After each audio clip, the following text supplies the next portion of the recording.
Thanks for joining us on Plus TV Africa. I am Benga Aborowa. It's been a busy day for all the parties involved in the rescue operations to bring out a set of schoolboys and their coach.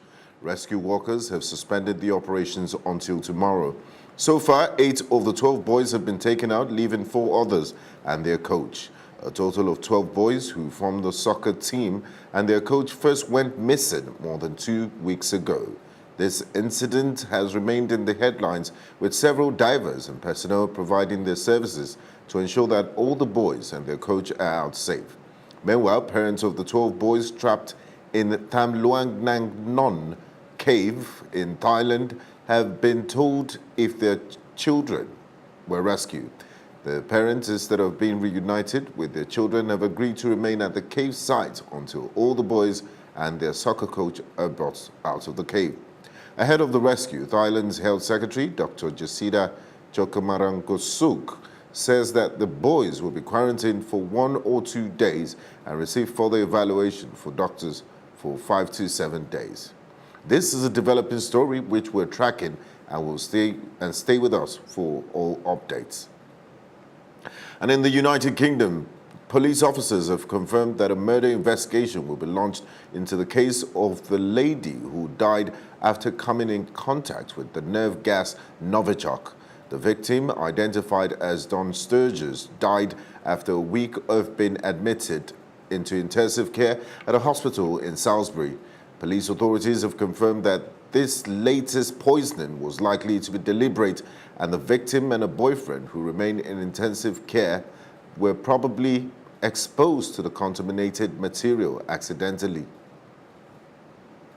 British Prime Minister Theresa May has appointed Dominic Raab as the Brexit Secretary today after his predecessor quit in protest at the government's plan for close trading relationship with the European Union. The Queen has been pleased to approve the appointment of Dominic Raab as Secretary for the State for exiting the European Union, read a statement from May's office.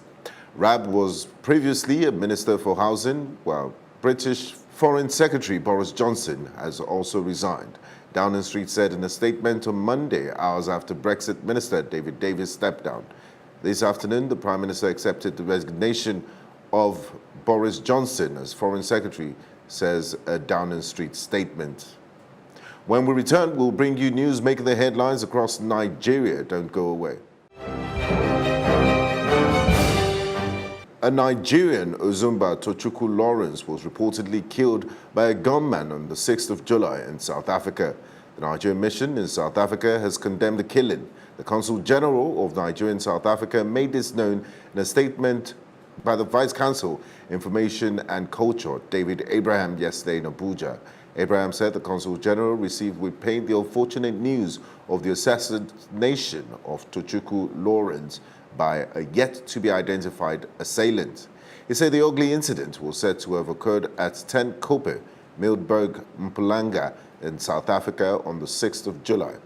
I spoke with Senior Research Fellow of the Nigerian Institute of International Affairs, Dr. Segun Bolarinwa, to get his reaction on the killings of yet another Nigerian in South Africa. These killings are happening too many times. I think nearly every week now, a Nigerian or some Nigerians will have to be killed in South Africa. And this is too much. If Nigerian government at the summit level does not quickly address this thing will degenerate into what we call serious confrontation in Nigeria-South African relations. Nigeria should start what we call a reciprocal attitude towards South Africa as a country and towards South Africans as our brothers and sisters, as we call them. Let even South African businesses should be shut down to an extent and let them know. They have a lot of businesses here. South African population is just about 55 million. Nigeria is, for God's sake, over 170 million. So they are all here because Nigeria is a big market.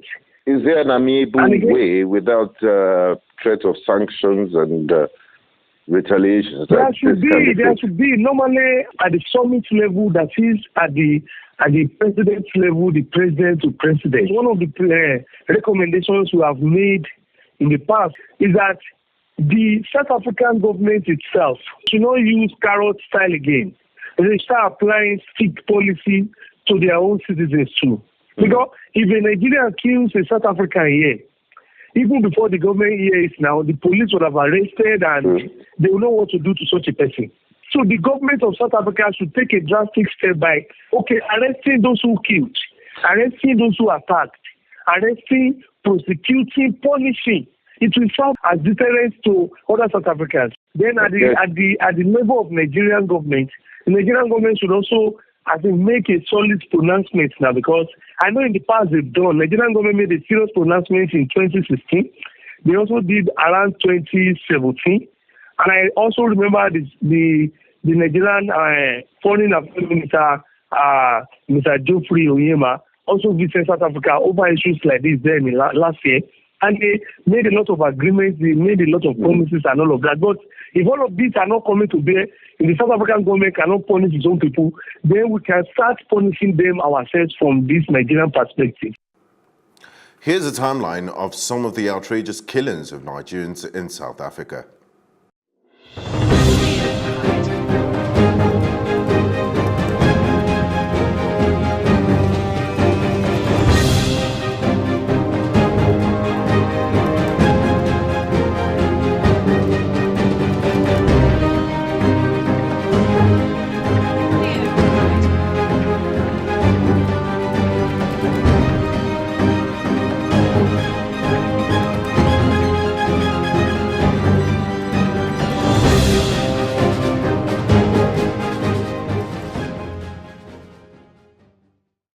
Several persons were killed following a deadly attack by suspected herdsmen on 5 communities in Newman and Dempsey local government areas of Adamawa State.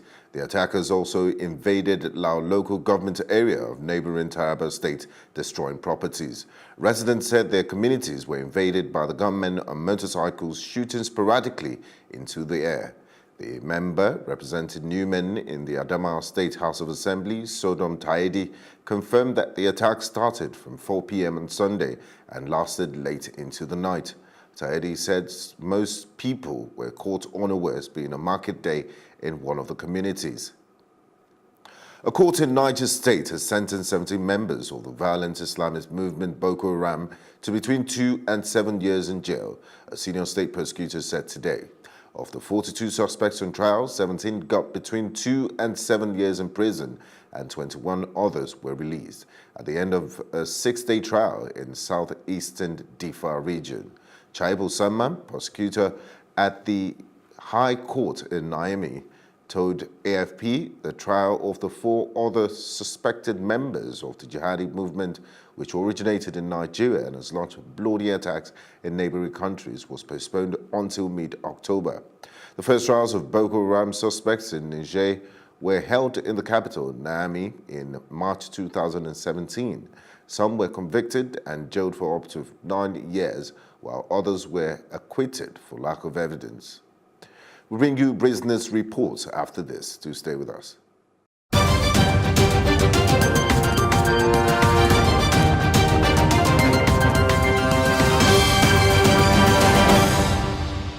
And in business, the capital expenditure part of the federal government's fiscal plan has been described as unrealizable by Moody's Investor Services Limited.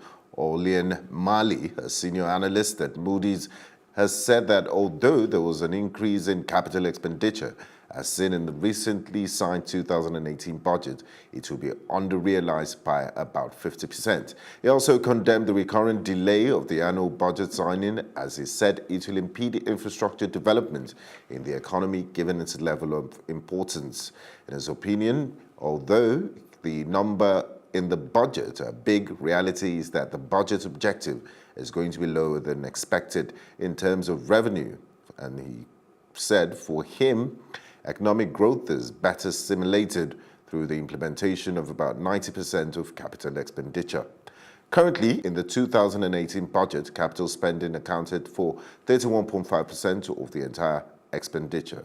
Speaking on the possibilities of a higher gross domestic per capita, he said income inequality will persist as long as Nigeria continues to grow below 6%, leading to consistency of the poverty level and unimproved standards of living.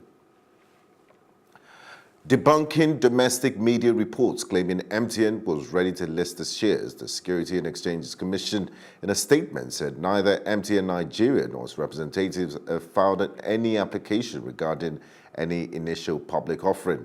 The SEC noted that the company is still a private listed company and will have to convert itself to a public company before it can sell shares. The Security and Exchanges Commission also said that they have not received any requests by MTN or its advisors for regulatory review. Still ahead on Plus TV News is our roundup on sports and entertainment. We'll be back in a moment. In entertainment, Canadian singer, actor and songwriter Justin Bieber and American model Hailey Baldwin are now engaged. The lovebirds dated in 2016 before breaking up, and Bailey, in an interview in May, said they hadn't spoken for some time and he's somebody she really cherishes. In Bieber's interview with a magazine in February, he said he wanted to be careful not to rush things with Baldwin in case she ended up being the one that he just doesn't want to hurt her. A close source to the singer has confirmed their engagement to newsmen. Canadian rapper Drake's new album Scorpion has made history by becoming the first ever album to hit 1 billion streams within a week from across all streaming platforms worldwide. Prior to this achievement, Post Malone's album titled Beer Bongs and Bentleys with 700 million streams held the worldwide record for the highest number of streams. One of the tracks on the Scorpion album titled God's Plan is also the most streamed song of the year, earning 1.121 billion streams, making it the only song to top 1 billion streams in 2018. An upcoming artist, Analike Okezie, known as Yoko B, has accused popular Nigerian singer Two-Face of song theft. He claims the recent song released by Two-Face titled Amaka was stolen. According to him, he was shocked when he discovered that they had stolen the title, concept, and message of the song, which was released 5 months ago, and that he had been trying to promote it with the little resources that he had. He claims he was already negotiating with Avalon Okpe to direct the video when Two-Face released his own version of the song. Two-Face's manager, Efe Omoregbe, was contacted by reporters, and his response was that he could not comment on what he wasn't aware of, since this was the first time that he was hearing about this. Other sources say Yoko B is looking for cheap fame.